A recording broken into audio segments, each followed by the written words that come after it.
Hello, greetings from St. Isidore's here in Yuba City. It's technically Holy Thursday today, but we had some trouble getting our videos uploaded over the last couple days, so you might be seeing several of our videos rolling out all at once. So hopefully you've had a chance to look at Tuesday and Monday. So I forget. I think we did Monday, Tuesday, and I think we missed Wednesday.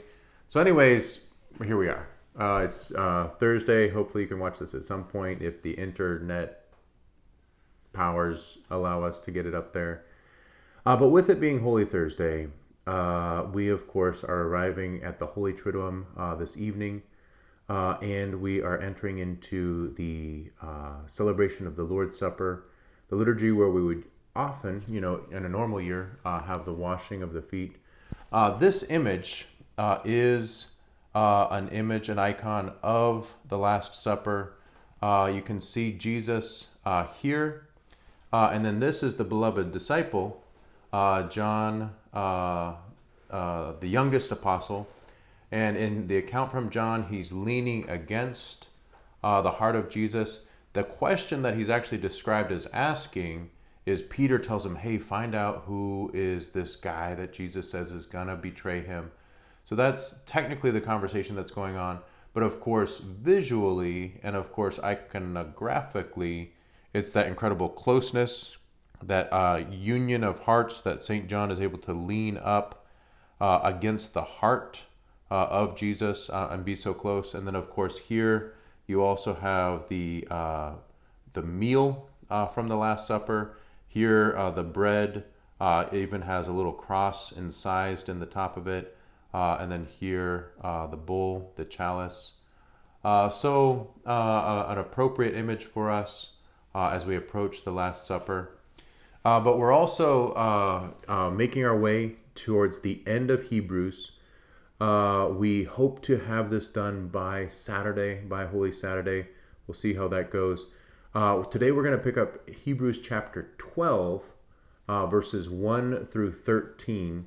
And you'll notice, oh my goodness, yes, we jumped over chapter 11. Chapter 11 has some great stuff. Go and look at it. But in terms of our themes, in terms of highlighting these central elements that bring us into the mystery of Jesus as high priest, Jesus is the one who offers himself for the salvation of the world. We're going to march forward. So find your Bible, find Hebrews chapter 12. And for this video, go ahead and read verses 1 through 13. Go ahead and hit pause on your video so that you can read through the passage and then rejoin us when you've finished.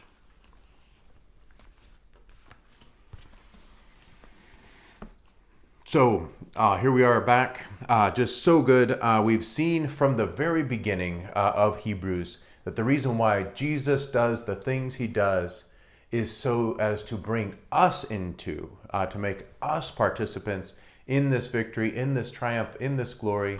And so the author is going to drive that home for us today. Right off the bat here in chapter 12, verse 1. Notice the setting that the author puts us in. We are not alone in our journey with Jesus. It's definitely not a Jesus and me isolation.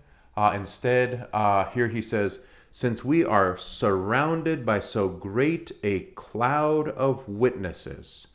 You're going to have to read chapter 11 to see who he's referring to.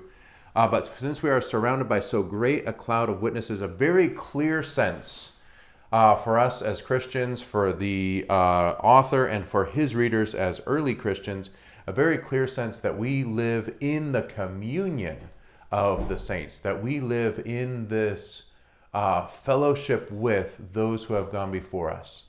Just as at the very beginning of Hebrews, we saw the angels, that vast company there in heaven. So also now we see these witnesses. By the way, the word here in Greek is martyr. The Greek word that we know as martyr means witness. And so these brothers and sisters are here with us. A very important theme as we perhaps feel a little bit isolated, as we feel a little bit cut off from others right now, to recognize that from the very beginning of our faith, we've always seen ourselves as being in company, even with those whom we cannot physically see. Since we are surrounded by so great a cloud of witnesses, let us rid ourselves of every burden and sin that clings to us and persevere in running the race that lies before us while keeping our eyes fixed on Jesus, the leader and perfecter of faith. Again, as you're sort of highlighting verses, underlining them for holding on to, this passage right here is one of those ones that you want to inscribe, cherish, because this is at that very heart of this theme that we are pushing forward, striving. This is not something that is just lethargic or relaxed, but instead there is this extraordinary initiative, effort, and remember the word from the other day, endurance. This extraordinary effort in ensuring that we are united with Jesus.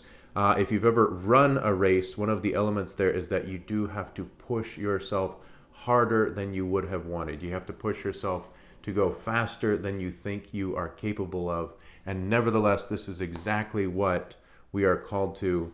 But that key part, keeping our eyes fixed on Jesus, the leader and perfecter of faith. The only way you can be a Christian, the only way that you can run this race is if you always keep your eyes on Jesus. And of course, if you want to look at it from that sort of screw tape letters capacity, C.S. Lewis in his book has the vantage point being from, if you're Satan and you're trying to trip people up, how are you going to do it? And so from screw tapes, from Satan's vantage point, the best thing to do is to distract us from Jesus, to get our eyes off of Jesus so that we're not keeping our eyes fixed on him. So he'll distract you with worries.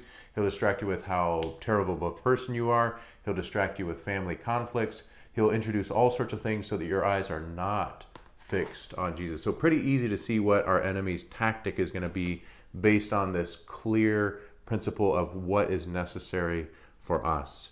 And of course, the author re-emphasizes that Jesus is here because of the cross. He endures the cross. Jesus despises its shame. And because of that, remember here in Hebrews, the cross is always united with glory. Because of this, he has taken his seat at the right hand of the throne of God. This is one of the reasons why Hebrews is so perfect for us here in the Triduum. Now, when we get to this next section, in this running of the race, the author makes it clear that this does refer to our fight against sin. And he recognizes that this fight is heavier than we would like and that we have not fought as hard as we need to. Here in verse 4, important verse, you can underline this one. In your struggle against sin, you have not yet resisted to the point of shedding blood. It's very obvious to the author that you and I are called to be martyrs, to be called to be those who lay down our lives. Maybe you don't have Roman soldiers, maybe we don't have hostile governments, executing us, beheading us for the faith, but there are so many ways each day that we are called to lay down our lives, to die to ourselves, to resist sin to the point of our blood being shed. And so a very vital verse for us in living out this discipleship of Jesus. Now notice how I just threw that word in, discipleship. To be a follower of Jesus, to be a disciple, what does a disciple have? Discipline. If you read the next verses, 5 all the way to the end, one of the ways that you can study the Bible, one of the key ways, not Kiwis, thank you New Zealanders, one of the key ways of unpacking a text is looking for repeated terms, words that are repeated. So easy in these next few verses. The word discipline is repeated 1,362 times. Actually, I didn't count, but it's repeated many, many times. The disciple of Jesus, what you and I are called to be, is a disciple because he has discipline. And the author here describes this. He has first that quotation from the Old Testament. I think it's from the Psalms. We can go back and find that later. But do not disdain the discipline of the Lord. Verse 7, endure your trials as discipline. And then this beautiful image that who is it that actually receives discipline? The child of parents, the son of a father. And so you and I, if we are considered children of God, and we are, baptism, don't forget, then just like kids who have parents who love them and so therefore give them rules and give them punishment when they don't follow the rules. Discipline is an excellent sign that, yes, we are part of the family. Yes, we are children of God. So extraordinarily encouraging words. Verse 10, our human parents disciplined us for a short time, but our God does so for our benefit in order that we may share his holiness. Verse 11 is perfect for us. All discipline seems as a cause for not for joy, but for pain. But later it brings the peaceful fruit of righteousness to those who are trained by it. And so he gives that last encouragement. So strengthen your drooping hands and your weak knees. Make straight paths for your feet, that what is lame may not be dislocated but healed. These are truly appropriate verses for us here in these days of shelter in place, house arrest, locked at home. As you experience the different trials, as you bump up against the different limitations of your current experience, to recognize this is not falling outside of God's plan for you, but instead that through these trials, this is how he is bringing you and is easily capable of bringing you into that peaceful fruit of righteousness that he has for you.